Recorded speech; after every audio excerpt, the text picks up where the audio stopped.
deitado, você vê quando muito asa na frente, não vê mais nada, não tem luzinha para avisar, tô brecando.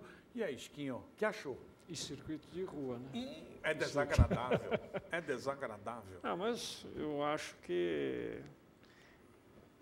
Eu gostaria de estar em Interlagos.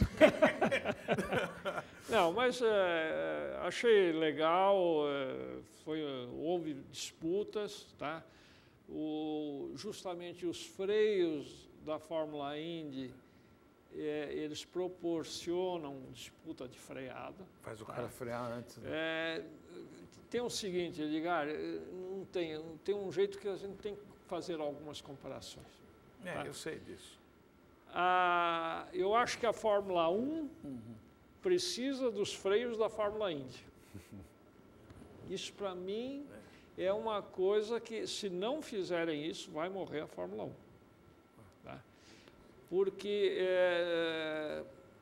você tem que ter um espaço maior para frear. Para abrir chance. E se o piloto que está atrás está com mais apetite, ele pode tentar alguma manobra. No freio da Fórmula 1, não existe, porque eu vou exagerar em números, nós estamos os dois descendo a 300 km por hora para fazer uma curva de 90 graus, você vai frear 1,5 metro antes da curva, e aí como é que eu vou ter espaço para colocar o meu carro para tentar alguma manobra? Não existe. E a relação acelerador-freio está cada vez menor na Fórmula 1. Menor. Tá? E isso eu acho que dá uma pimenta legal na Indy. Tá? Você tem espaço para tentar alguma coisa. Tá? E agora, é uma filosofia de regulamento monomarca, né? Porque é tudo mesmo chassi, mesmo motor. As dimensões, tudo, asa, igual para todo mundo. Evidentemente que os custos menores, tá? E é uma outra filosofia que nós temos que nos adaptar, tá? Ou pelo menos de olhar. Tá? Eu, particularmente, eu gosto de corrida de luta de ideias. Tá? Então, sentido, você vai com motor dianteiro, o outro vai com motor traseiro, o outro vai com V10, o outro vai com V8. Porque eu nasci nas fábricas. Tá? E o Bird está aí para me garantir o que eu estou falando, que o motor 1000, 2 tempos, andava-se junto com os motor V8. Com 100 e cacetada de cavalo, diga-se de passagem, né, Chiquinho? Então, isso é que eu acho interessante, mas é um outro contexto, tá? A Indy, e vamos observar. Você sabe que em cima do que você falou, eu vou até contar para o amigo, porque quando o Chiquinho... E é verdade, a ideia básica é essa, é baixar custos, né? Aí nós estamos fazendo um papo gostoso lá numa rodinha, lá pelas tantas, Tatá pergunta para Gil, bom, quanto é que é o custo lá? O número que ele falou, eu cheguei em casa mancando 11 horas da noite. É mentira, Tatá? Não, verdade. Você viu quando ele falou o custo de um carro? 10 milhões de dólares. Desculpe a nossa faia. Bird Clemente, o que aconteceu que ficou aquela poeirada? Se bem que, olha, a Fresa foi uma milagreira, hein? Tiroteio madrugada dentro. Bom... Metade para Santiago de Compostela, metade para Aparecida do Norte, o senhor é meu pastor, nada me falta lá, tem que dar certo. Ou dava certo, ou dava certo. Não tinha muito que fugir disso. Aí ficou aquela terço a noite, a mão inteira, terço, e os caras, fresa. O que você achou desse trabalho? O que aconteceu, Berdi? Aconteceu o seguinte, eu agora há pouco falei com o Carlos Gância, filho do Piero, nosso... Sim, Dom Piero, amém. Benção, Piero. Melhor presidente da CBA que tivemos. E o Carlos é o presidente da IRL, né? No Brasil. Ele e o Wilhelm. E o Carlos, eu cumprimentei ele porque eu achei que foi fantástico o resultado final. E apesar de tudo isso que vocês falaram, de problemas que houveram, foi uma coisa importante para nós brasileiros, porque a coisa foi administrada de uma forma fantástica. O Carlos me disse o seguinte, que no dia da corrida, no dia do treino da classificação, quando se constatou aquele problema do piso do sambódromo, que era incompatível com a estabilidade direcional dos carros, Porque ali não era problema, era estabilidade direcional. O carro começava a Fica perder... uma flecha sem pena. E, então, um amigo do pai dele, Piero Gancia, o filho de um amigo do Piero Gancia, um camarada que se chama Cepolina, ele, ouvindo a irradiação, ele ligou para a Dersa e falou que ele tinha uma máquina que podia resolver aquele problema. Tá? Às 5 horas e 2 minutos, isso o Carlos me contando, 5 horas e 2 minutos, a máquina dele entrou em cena. É uma máquina alemã que não tem nos Estados Unidos. Nossa. Se fosse lá, não tinha. Ele tinha a máquina. E ele disse que às 6 horas, o Roger Penske, em companhia de diretores da prova, daquele staff que organizava a prova, foram lá, deram uma olhada, tal, e viram que a coisa estava funcionando. E até o Penske elogiou, eu soube depois que ele elogiou muito o comportamento dos brasileiros que resolveram o problema. E disse que se fosse em outro país, não ia ter corrida. Provavelmente. Bom, então, às 3 horas da manhã, a pista foi lavada, eles acordaram o piloto daquele carro... Do duplo lá, do Isso. Do mulão. Hamilton, não sei o que lá, Hamilton. Acordaram o cara. Não confundir com o original. E ele andou e a pista tudo bem. Dá para ter corrida. Mas eles já estavam preparados para asfaltar.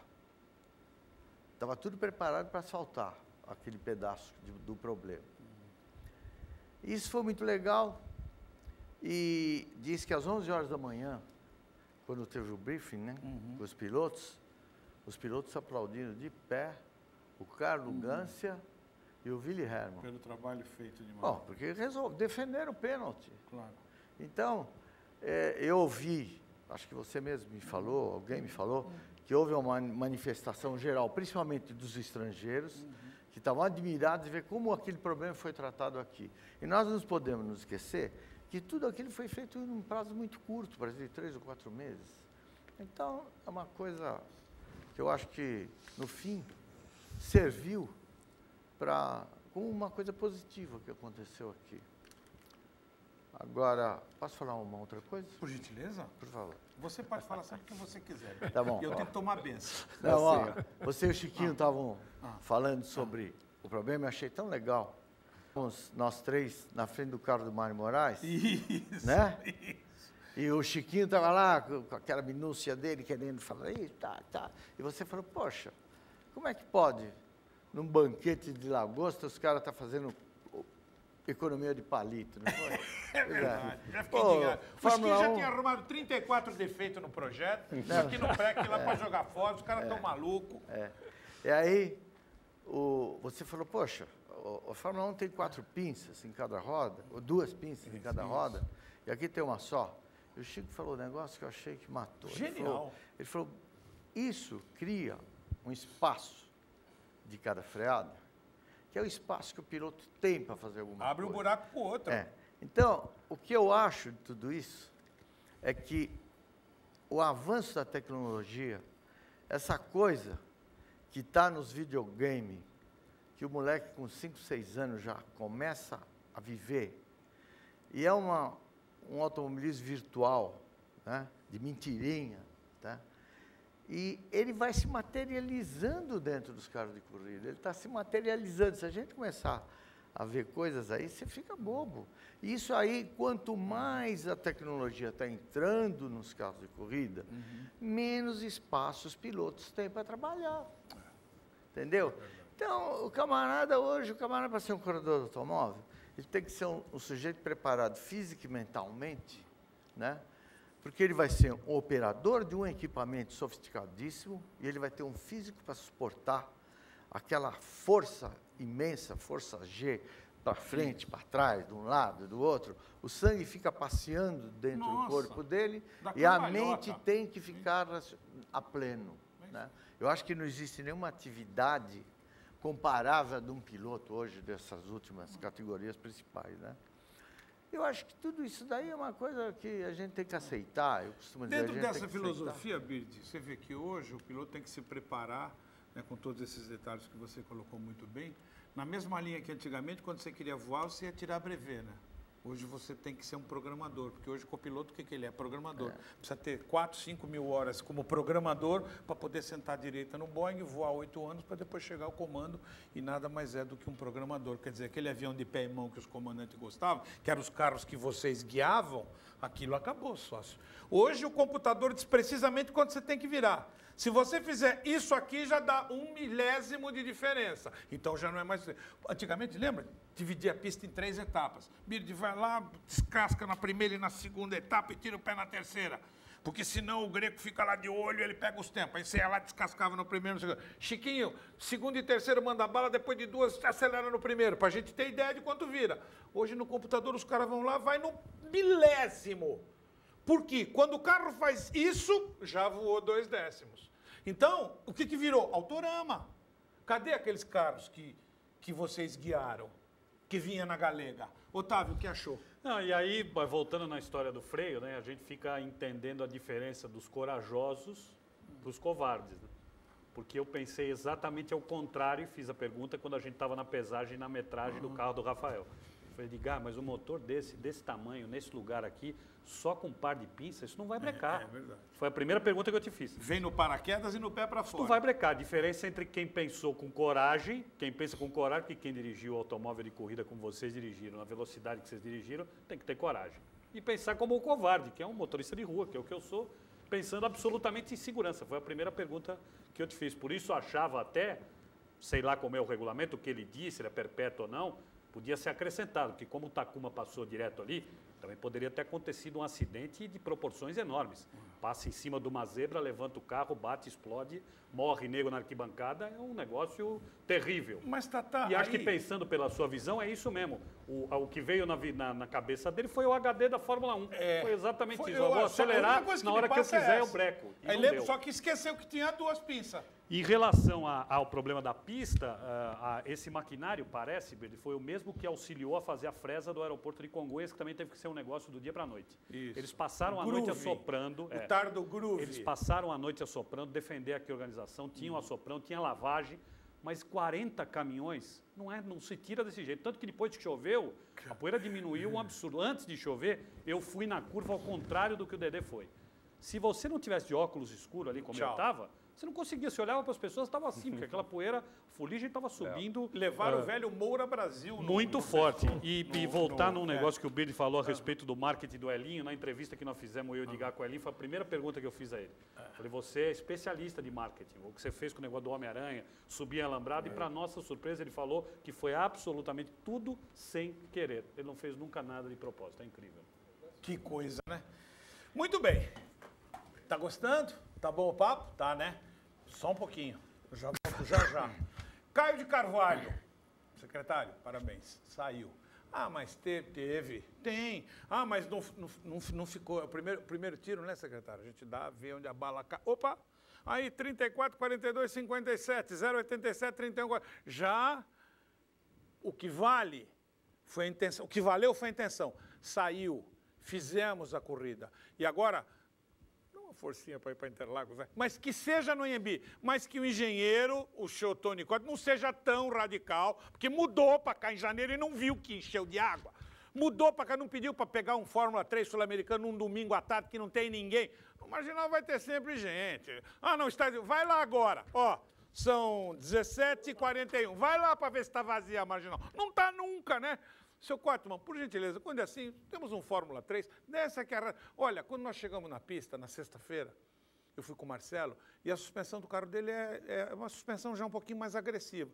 Entramos na... Olha que linda, é porque... não, aqui é a reta, tundum. Opa, como é que é isso? Tundum. Tundum. Só que vai arrancar a suspensão. Seu Cortman, engenheiro, não viu. Engenheiro, forte engenheiro. Caião, um grande abraço. Deixa acontecer isso ano que vem, não, tá? E, por favor, menos aspone na sua orelha, que não é do ramo. O que eu vi de aspone que não é do ramo na sua orelha me deu dó. Deus te abençoe, viu? Eu já volto.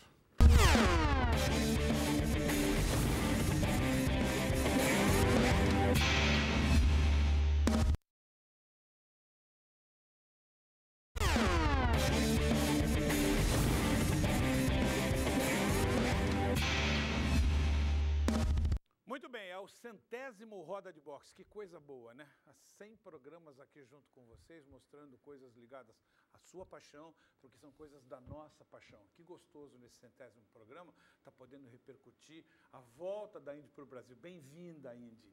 Nunca mais saia daqui. Uma categoria como a Indy, ela é importante, que tem um valor maravilhoso. Escuta, gente, são carros que andam pertíssimo dos 400 km por hora dentro da regulamentação deles. E por que nós não podemos ter um oval aqui? Quem sabe que amanhã permita isso? É só reestruturar o de Interlagos ou, de repente, amanhã nascer um oval, porque eu tenho certeza que com esse público que foi ao AMB nesse final de semana, o vírusinho está plantado, já infectou. Tenho certeza que infectou. Não encontrei gente que me ligou, que foi lá, que ainda meio que torcia o nariz, voltou com outra ideia. Nada como ver, né? Nada como... Então, é o que a gente estava falando agora há pouco com relação ao Takuma. Takuma é um piloto que andou muito forte na Fórmula 1. Não andou mais porque não teve chance para mostrar serviço. Mas não pense que Takuma-san é bobo. De bobo, Takuma não tem nada. Kobayashi anda muito, mas Takuma está ali. E olha, eles ficam blindados de uma maneira na Fórmula 1 que você começa a imaginar que o cara é o azedo do azedo. Quer conhecer um pouquinho melhor o Takuma? Dá uma olhadinha no Takuma Sato, dá uma espiada nessa matéria.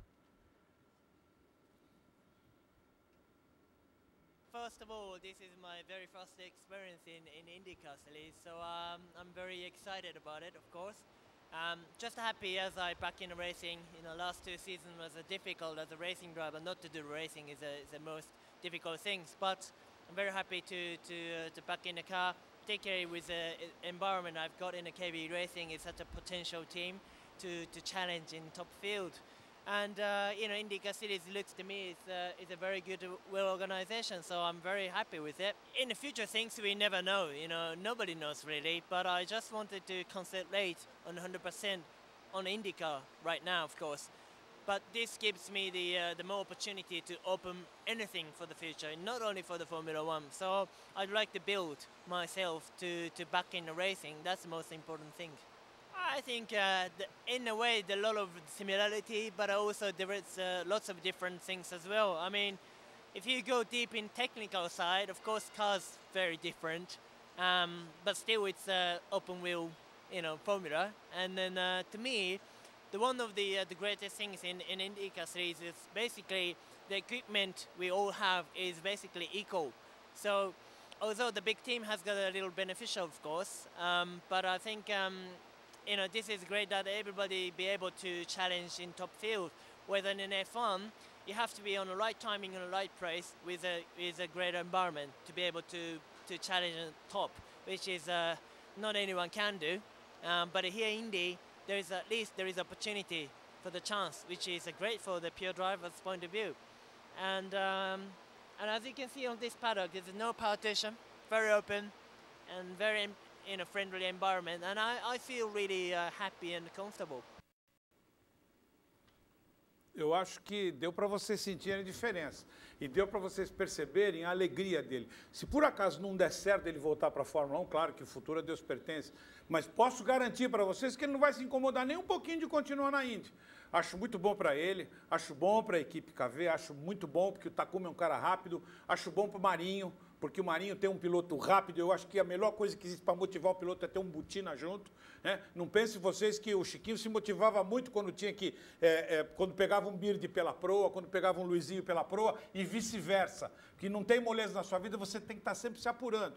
Então eu acredito que essa retirada dos tapumes, essa coisa aberta, franca, eu acho que isso modifica. Se você parar para analisar um pouquinho, para um cara que vem de um mundo de fórmula do Japão, que também já é fechado, fica aí durante tanto tempo nesse mundo travado da Fórmula 1, cheio de não pode isso, não pode aquilo. De repente ele encontra o mundo na Fórmula Indy, onde ele pode se dar muito mais com as pessoas, conviver com as pessoas, conviver mais com as equipes, com os outros pilotos, dentro de uma política completamente diferente. Como você vê isso, Dedé Gomes? Eu vejo de uma forma espetacular. Aliás, essa história do tapume, principalmente do piloto que vem blindado da Fórmula 1, porque na Fórmula 1 eles vivem blindados, não pode falar nada, não pode conversar, não pode nada.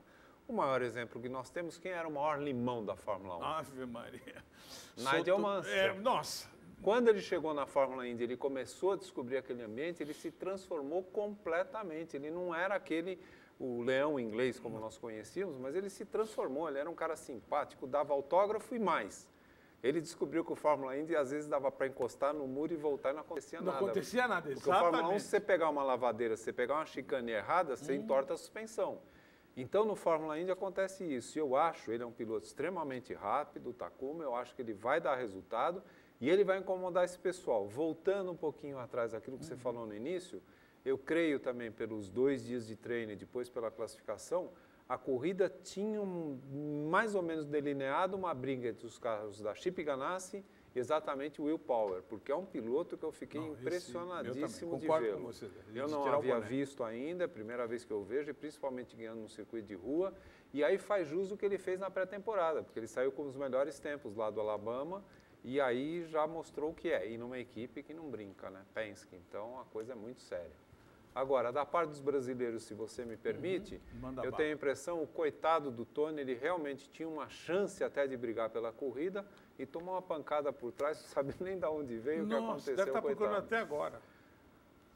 A Bia, eu tenho a impressão que o timing de estreia foi errado, quer dizer, ela teve muito azar nos treinos, o carro não ia, bateu e não sei o quê, mas você estrear numa categoria absolutamente nova, num circuito de rua, onde você chega a 300 por hora, tem uma parede de concreto na tua frente. Em casa, e com uma cobrança monstro. Única corrida que ela fazia no ano. Então, minha opinião teria sido um pouquinho diferente. Eu preferiria ter garantido um lugar para ela nas 500 milhas de Indianápolis e depois tentar ficar batalhando antes das 500 milhas correr, do que ter estreado no Brasil. Então, ela sofreu um pouco, até na coletiva de imprensa no sábado, ela estava completamente destruída, coitada.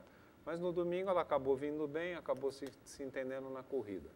Creio que o Rafael Matos é um grande nome que vai fazer muito boas coisas na corrida, assim como o Marinho também. Pelo que eu assisti o ano passado nas corridas e tudo, extremamente aguerrido, brigador, sabe lutar, mas também aqui teve os probleminhas. Teve azar, bateu, aí o carro não treina. Não, fora que já acertou aos 54 do terceiro tempo, foi nem do segundo. E fica difícil Isso você também chegar no circuito. O cara fica tenso, não vou correr, Claro. não vou.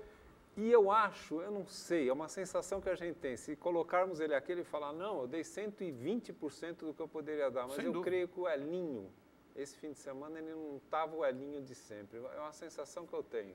Se ele sentar Mas aqui, faz sentido. e nenhum piloto, Não, normalmente... ele fala. Ele fala. Ele não Pelo que ele parecia. até pelo que ele contou, né, Otávio? O que ele falou para nós, inclusive voltando no assunto da liberdade de poder trabalhar, ficar junto deles ali. Eu me lembro que na sexta-feira, depois que nós nos separamos, foi inevitável a nossa separação, me Edgar, momentânea, né? O Edgar, cada segunda, ele parava para falar com um. Eu falei, bom, Edgar, deixa eu ir aprender, vai conversar, né? Aí eu, de repente, me vi simplesmente a 5 centímetros do carro da Penske. Que, relativamente à Fórmula 1, seria a mesma coisa que eu pudesse ter entrado algum dia. Do lado de uma McLaren. Coisa que não vai acontecer nem hoje, nem dia nenhum da vida. Do levam lado de uma pelos McLaren. Agora, a diferença de Roger Penske para Ron Dennis não se Não, mede simplesmente fiquei do nem lado... de Plutão para Vênus. Edgar, fiquei do lado do carro, assistindo a mexida do carro, foi um negócio fantástico e acho que o que transmite bem essa história de liberdade é uma das histórias que o Elinho contou pra gente e que está à disposição sob demanda no nosso programa. É verdade. Elinho está em Indianápolis. 5 minutos para a largada. De repente ele sente um solavanco no carro, como ele está por aqui, ele não está vendo nada. Tinha um cara ajoelhado na asa dianteira do carro dele para tirar a fotografia. Ajoelhou na asa. O presidente da Penske voou no cara para arrancar o cara de lá, o cara era fã, estava tirando apoiado na asa dianteira. 5 minutos de largar em Indianápolis. Para você ver qual é a liberdade que na Fórmula 1 exatamente. não se tem e jamais terá. Eu quero voltar um pouquinho para trás Vamos lá, para dizer do regulamento. Vamos lá. Eu sempre fui um fã, e aí nós vamos voltar aí, faz tempo, viu, pessoal? Na época de Motor 3, pouco tempo depois de ter sido criada a Championship Auto Como é Racing que era? Teams. Motor 3, o Cruzeiro com o Amigo da Onça, Revista Manchete. Fatos e fotos. Ó o baú como é que aqui, é? ó. O Corinthians quadro- em marcha. Revista do Rádio. O que mais?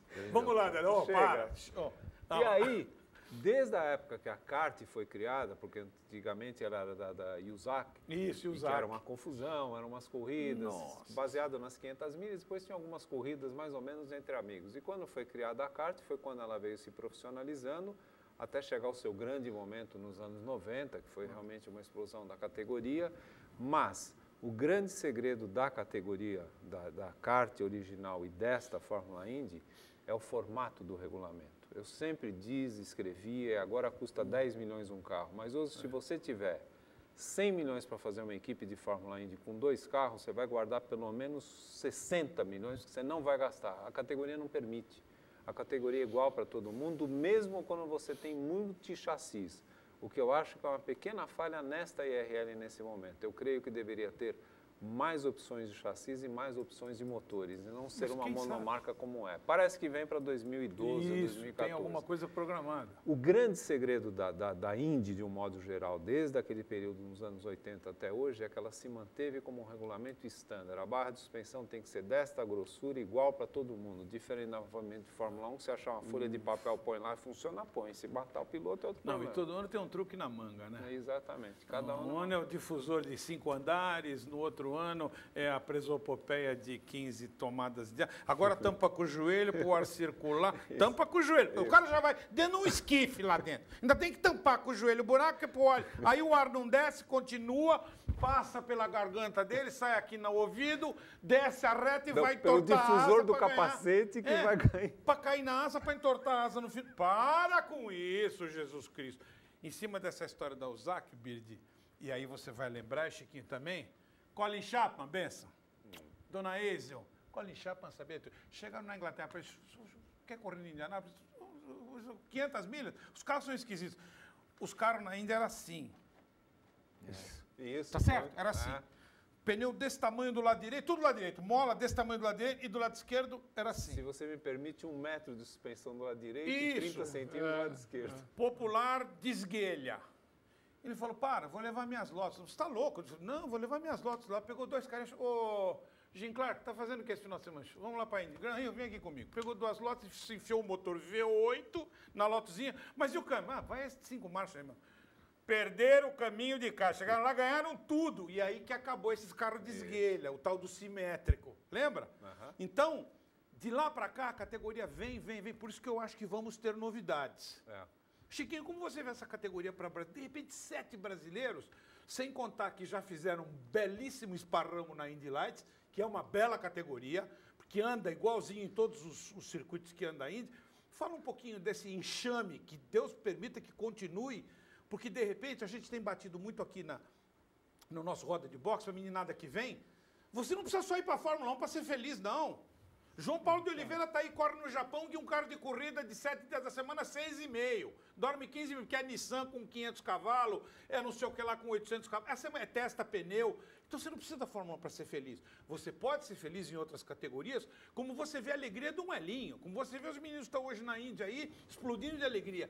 E esse enxame de brasileiros, Chiquinho, como você vê isso? Isso é muito bom, muito bom. Mas deixa eu te contar uma experiência que eu tive no domingo. Manda. Porque eu liguei a televisão e, graças a Deus, a classificação da Indy foi para domingo de manhã. E eu ficava na Indy e na Fórmula 1. Que sofrimento, hein, sócio? Mas, é um sofrimento, mas dava para ver a diferença de handling dos 2 carros. Claro. E para mim foi uma aula aquilo. Porque o carro da Indy, ele Chiquinho, é um... só me permita, só para o amigo em casa desavisado, que a namorada está junto, Chiquinho está falando em handling, tá? É o